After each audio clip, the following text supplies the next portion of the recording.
Camino hacia tormento, escucho música. Es lo que me alivia, me ayuda a evadirme.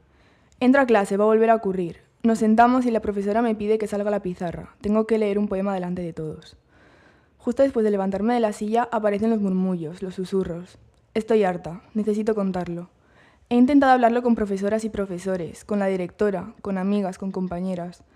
No les hagas caso, dicen todos, pero eso no ayuda.